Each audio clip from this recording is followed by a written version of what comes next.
Hi friends, मैं अरविंद शास्त्री आपके अपने चैनल डॉक्टर सेलेब पे स्वागत करता हूं। दोस्तों, आज मैं आपको एमॉक्सिसिलिन कैप्सूल्स के बारे में जानकारी दूंगा जो आपको मार्केट में मॉक्स 500 के नाम से मिलता है, सिपमॉक्स के नाम से मिल जाता है, माईमॉक्स के नाम से मिल जाता है, एलमॉक्स के नाम से मिल जाता है, मॉक्सिकैंड 500 के नाम से मिल जाता है। इसके अतिरिक्त नोवामॉक्स के नाम से मिल जाता है। इसके अतिरिक्त और भी बहुत सारे नामों से मिलता है।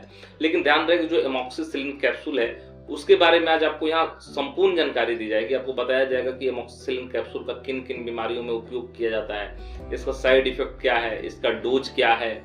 इसके अतिरिक्त और भी बहुत सारी महत्वपूर्ण जानकारी आपको दी जाएगी। बस आपको स्किप नहीं करना है, वीडियो के अंत तक बने रहना है ताकि आपको इस महत्वपूर्ण ड्रग के बारे में संपूर्ण तथा सटीक जानकारी मिल सके, जिससे कि आप अपने पेशेंट का इलाज कर सके। या स्वागत है दोस्तों एक बार फिर से आपके अपने चैनल पर। दोस्तों, एमॉक्सिसिलिन एक पेनिसिलिन ग्रुप से संबंधित दवा है जो कि बैक्टीरिया जनित रोग के इलाज में इसका उपयोग लिया जाता है। यानी कि बैक्टीरिया से होने वाले जो भी रोग हैं उसको ठीक करने के लिए इस दवा का इस्तेमाल किया जाता है। अगर बात किया जाए एमॉक्सिसिलिन का, तो यह एक बैक्टीरियोसिडल तथा बैक्टीरियोस्टैटिक्स प्रॉपर्टी है। इसका मतलब है यह बैक्टीरिया को मारने का भी काम करता है तथा यह बैक्टीरिया को रोकने का भी काम करता है। यानी यह दोनों तरीका से आपका इलाज करता है। अगर बताया जाए कि किस किस बीमारी में इसका इस्तेमाल लिया जाता है, तो सबसे पहले मैं बता दूं, इसका उपयोग बहुत सारी बीमारियों को ठीक करने के लिए किया जाता है, क्योंकि यह एक वाइड रेंज एंटीबायोटिक है। इससे बहुत सारी बीमारियों को ठीक किया जा सकता है।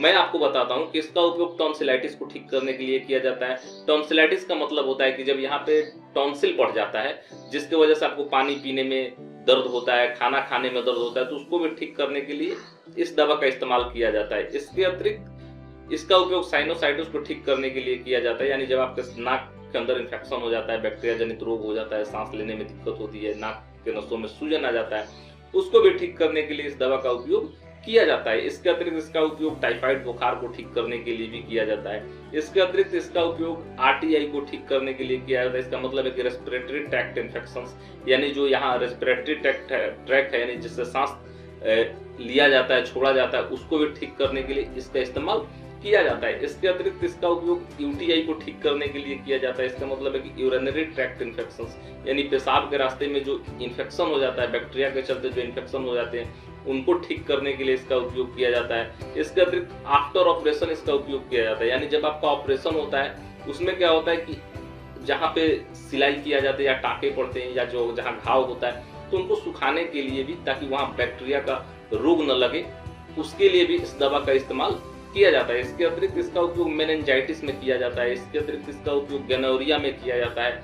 इसके अतिरिक्त इसका उपयोग घाव को सुखाने के लिए, सॉफ्ट टिश्यूज पे जो डिजीज उत्पन्न हो जाते हैं उनको ठीक करने के लिए इसका उपयोग किया जाता है। इसके अतिरिक्त इसका उपयोग पेप्टिक अल्सर को भी ठीक करने के लिए किया जाता है। इसके अतिरिक्त मुख्यतः जो इसका उपयोग है हैप में किया जाता है। इसका मतलब है कि हॉस्पिटल एक्वायर्ड निमोनिया, यानी जो हॉस्पिटल में जब बच्चा जन्म लेता है उस समय, या फिर आप जब जाते हैं हॉस्पिटल में किसी और पेशेंट के टच में आने के कारण आपको जब निमोनिया हो जाता है, तो उसको भी ठीक करने के लिए इस दवा का इस्तेमाल किया जाता है। इसके अतिरिक्त कैप में भी इसका इस्तेमाल किया जाता है। इसका मतलब है कम्युनिटी एक्वायर्ड निमोनिया, यानी आपको कम्युनिटी में, यानी समाज में किसी को हुआ है, उसकी वजह से आपको अगर निमोनिया हो जाता है, उसको भी ठीक करने के लिए इसका उपयोग किया जाता है। इसके अतिरिक्त डेंटल इन्फेक्शंस में भी इसका उपयोग किया जाता है। मसूड़ों से पस आने लगता है, उसको ठीक करने के लिए इसका उपयोग किया जाता है। इसके अतिरिक्त दांत आपने उखड़वाया हो, उसको ठीक करने के लिए, यानी वहाँ पे बैक्टीरिया का रोग ना हो, उसको ठीक करने के लिए इसका उपयोग किया जाता है। या फिर दांत में कहीं बैक्टीरिया जनित रोग हो जाए, कोई इन्फेक्शन हो जाए, तो उसको भी ठीक करने के लिए इसका उपयोग किया जाता है। इसके अतिरिक्त बैक्टीरिया जनित जितने भी रोग हैं उनको ठीक करने के लिए इस दवा का इस्तेमाल किया जाता है। यानी कि इसके बहुत सारे उपयोग हैं। अगर मैं बताऊं कि इसका साइड इफेक्ट क्या है, इसका डोज क्या है, तो सबसे पहले मैं आपको बता दूं कि इसके साइड इफेक्ट्स भी हैं कुछ, जैसे आपको नोजिया या वोमिटिंग हो सकता है, दस्त हो सकता है, डायरिया हो सकता है। इसके अतिरिक्त आपको पेट में दर्द हो सकता है, स्किन रैशेस हो सकते हैं।